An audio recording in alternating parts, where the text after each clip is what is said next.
অর্পণ, মনে আছে রে আমাদের ছোটবেলার সেই দিনগুলো? কত হাসি খুশি, কত দৌড়ঝাঁপ। সায়ন: হ্যাঁ রে, মনে আছে। স্কুল পালি নদীতে সাঁতার কাটতে যেতাম, আর ধরা পড়লে স্যার কি মারি না দিতেন। অর্পণ হাসতে হাসতে: একবার তোকে বাঁচাতে গিয়ে আমাকেই বেশি মেরেছিল। সায়ন চোখে মেলে আকাশের দিকে তাকায়: সত্যি বলছি, সেই দিনগুলো আর ফিরবে না। কিন্তু ভবিষ্যতে আমরা কি সত্যিই আমাদের স্বপ্নগুলো পূরণ করতে পারব? অর্পণ: স্বপ্ন না দেখলে মানুষ বাঁচে কিভাবে? আমি চাই একদিন প্রযুক্তির জগতে এমন কিছু আবিষ্কার করি যেটা মানুষের জীবন পুরো বদলে দেবে। সায়ন: আর আমি চাই আমাদের গ্রামের মানুষগুলোও সুখে শান্তিতে থাকুক।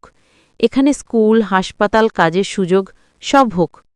অর্পণ উৎসাহ নিয়ে: জানিস, আমরা চাইলে একসাথে কিছু করতে পারি। তুই গ্রামের উন্নতির কথা ভাব, আমি প্রযুক্তি নিয়ে ভাবি।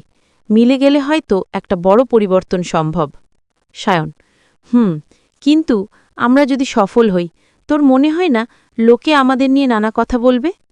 অর্পণ: মানুষ তো সবসময়ই কিছু না কিছু বলবেই, আমাদের শুধু নিজের পথে হাঁটতে হবে। সায়ন চুপচাপ কিছুক্ষণ ভেবে: আমি চাই গ্রামে একটা বড় লাইব্রেরি হোক, যেখানে ছেলেমেয়েরা বই পড়তে পারবে। তুই চাইলে সেখানে প্রযুক্তির ল্যাবও বানাতে পারিস। অর্পণ: দারুণ হবে। ভাব, গ্রামের একটা ছেলে রোবট বানাচ্ছে কিংবা কোড লিখছে। একদিন হয়তো এখান থেকেই কোনো বড় বিজ্ঞানী বেরিয়ে আসবে। সায়ন হাসি মুখে: আরে, তখন লোকে বলবে অর্পণ আর সায়ন স্বপ্ন দেখেছিল, আর সেটা সত্যি হলো। অর্পণ চোখে উজ্জ্বলতা: স্বপ্ন সত্যি করার জন্যই তো বেঁচে থাকা। টাকা বা চাকরি সব একপাশে, আসল সুখ হলো যখন অন্যের জীবনে আলো দিতে পারিস। সায়ন ঠিক বলেছিস।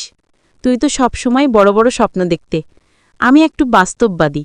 তবে আজ মনে হচ্ছে আমাদের দুজনের স্বপ্ন একসাথে হলে আরও বড় কিছু হবে। অর্পণ: হ্যাঁ রে, একদিন আমরা বুড়ো হব, চুল সাদা হবে, তবু আমরা এখানেই বসব, এই মাঠে, আর বলবো, দেখ আমরা পেরেছি।